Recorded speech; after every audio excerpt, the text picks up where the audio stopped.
2025 లేదా 26లో డిగ్రీ లేదా బీటెక్ చదివారా? సాఫ్ట్వేర్ జాబ్ కోసం ఎదురు చూస్తున్నారా? అయితే కోడ్ జ్ఞాన్ 100 డేస్ కోర్సులో చేరండి, జాబ్ సాధించండి. ఏఐకి సంబంధించి రీసెంట్గా మనం కొన్ని ఎపిసోడ్స్ చేస్తున్నాం కాబట్టి చాలామంది స్టూడెంట్స్కి డౌట్ ఏంటంటే ఏఐకి సంబంధించిన టూల్స్ మాకు గనక వస్తే దాని త్రూ మేము జాబ్స్ ఏమైనా క్రాక్ చేయొచ్చా? ఆ సినారియో ఇప్పుడు నడుస్తూ ఉందని అడుగుతూ ఉన్నారు. సో ఎలా ఉంటుంది సార్ ఈ ప్రాసెస్? ఏ టూల్స్ వల్ల ఇంటర్వ్యూ క్రాక్ చేయలేరండి. ఏ టూల్స్ మిమ్మల్ని ఇంటర్వ్యూకి ప్రిపేర్ చేయడానికి యూజ్ చేసుకోవచ్చు. ఓకే ఎట్లాగో చెప్తాను. 2 persons తీసుకుందాం అనుకోండి. For suppose person A person B అనుకుంటే పర్సన్ ఏ పర్సన్ బి ఇద్దరు బీటెక్ కంప్లీట్ చేశారు. ఓకే ఇద్దరు ఏని నేర్చుకుంటున్నారు. సో వీళ్ళు ఏం చేశారు, ఒక జాబ్ ఇంటర్వ్యూ వచ్చింది, జాబ్ డిస్క్రిప్షన్ ఇచ్చారు. సో ఆ జాబ్ డిస్క్రిప్షన్ కి వీళ్ళు అప్లై చేయాలి. సో అప్లై చేయడానికి ఇద్దరు ఏం చేశారంటే జాబ్ డిస్క్రిప్షన్ తీసుకెళ్లి ఏఐకి ఇచ్చారు. ఏఐకి ఇచ్చి రెజ్యూమ్ ప్రిపేర్ చేయమన్నారు. Okay let's say person A resume prepare చేయమంటే ఆ జాబ్ డిస్క్రిప్షన్ కి తగ్గట్టు రెజ్యూమ్ అన్నది క్రియేట్ అవుతుంది. సో ఆ రెజ్యూమ్ తీసుకెళ్లి అప్లై చేశారు. ఓకే పర్సన్ బి ఏ టూల్ కి జాబ్ డిస్క్రిప్షన్ ఇచ్చి నాకు ఈ జాబ్ డిస్క్రిప్షన్ లో మెన్షన్ చేసిన దాంట్లో ఈ స్కిల్స్ వచ్చు, నేను ఆల్రెడీ ఈ ప్రాజెక్ట్స్ చేశానని కూడా చెప్తారు అనమాట. అప్పుడు తనకు వచ్చిన స్కిల్స్ ని బేస్ చేసి తను చేసిన ప్రాజెక్ట్స్ ని బేస్ చేసి రెజ్యూమ్ అన్నది బిల్డ్ చేస్తుంది ఏఐ. సో తిను ఇద్దరు ఏఐ బిల్డ్ చేసిన రెజ్యూమ్ నే అప్లై చేస్తారు. తినికి ఇంటర్వ్యూ కాల్ వచ్చింది పర్సన్ ఏకి. సో తిను అటెండ్ చేస్తాడు. వెళ్ళినప్పుడు వాళ్ళు రెజ్యూమ్ లో చూసి క్వశ్చన్స్ అడుగుతారు. తినికి ఏమీ చెప్పలేడు. ఎందుకు?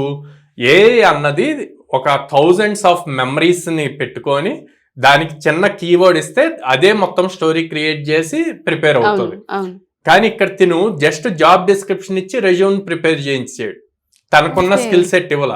సో ఇంటర్వ్యూకి వెళ్ళినప్పుడు ఇంటర్వ్యూలో మాక్సిమం రెజ్యూమ్ లో ఉన్న దాన్ని బేస్ చేసి క్వశ్చన్స్ అడుగుతారు. సో తిను అది ప్రిపేర్డ్ అయ్యలేదు, సో తిను చెప్పలేకపోయారు. అదే పర్సన్ బి వస్తే జాబ్ డిస్క్రిప్షన్ ఇచ్చాడు, జాబ్ డిస్క్రిప్షన్ తో పాటు తనకేమొచ్చు అన్నది చెప్పాడు, దాన్ని బేస్ చేసి రెజ్యూమ్ బిల్డ్ చేసింది. ఆ రెజ్యూమ్ అప్లై చేశారు. సో దీనికి ఎప్పుడైతే ఇంటర్వ్యూ కాల్ వచ్చిందో, మనకి ఎప్పుడైనా ఇంటర్వ్యూ కాల్ వస్తే maximum 48 hours minimum 48 hours gap ఉంటుంది. ఈ 48 hours లో తినేం చేశాడంటే ఏదైతే రెజ్యూమ్ ని అప్లై చేశాడో అదే రెజ్యూమ్ ని మళ్ళీ ఏఐకి ఇచ్చి, ఓకే నేను ఇంటర్వ్యూకి అటెండ్ అవ్వబోతున్నాను సో అండ్ సో కంపెనీలో, సో ఈ రెజ్యూమ్ ని బేస్ చేసి నువ్వు ఇంటర్వ్యూర్ గా యాక్ట్ చేసి నన్ను క్వశ్చన్స్ అడుగు, నేను ఆన్సర్ చేస్తాను, నేను మిస్టేక్ చెప్తే గానక నువ్వు మళ్ళీ దాన్ని కరెక్ట్ చేయి సో అని చెప్పాడు. సో అట్లా అప్పుడు ఆ రెజ్యూమ్ ని ఏ ఇంటర్వ్యూర్ గా యాక్ట్ చేసి క్వశ్చన్స్ అడుగుతుంది, తిను ప్రాక్టీస్ చేస్తాడు, మిస్టేక్స్ ఉంటే కరెక్ట్ చేస్తుంది. సో ఆల్మోస్ట్ ఏ అన్నది ఎంతో తరోగా మనల్ని ప్రిపేర్ చేస్తుంది. ఇంటర్వ్యూకి వెళ్తాడు, ఇంటర్వ్యూలో వాళ్ళు అడిగిన క్వశ్చన్స్ ఈ ఏ అడిగిన క్వశ్చన్స్ ముందు చాలా సింపుల్ గా అనిపిస్తే కాన్ఫిడెంట్ గా ఆన్సర్ చేస్తాడు, జాబ్ క్రాక్ చేస్తాడు. సో అందుకే ఏని ఎప్పుడూ కూడా ఏ యూజ్ చేసి ఇంటర్వ్యూ క్రాక్ చేసేదా కాకుండా ఏని యూజ్ చేసి ఇంటర్వ్యూకి ఎలా ప్రిపేర్ అవ్వాలి అన్నది ఇంపార్టెంట్.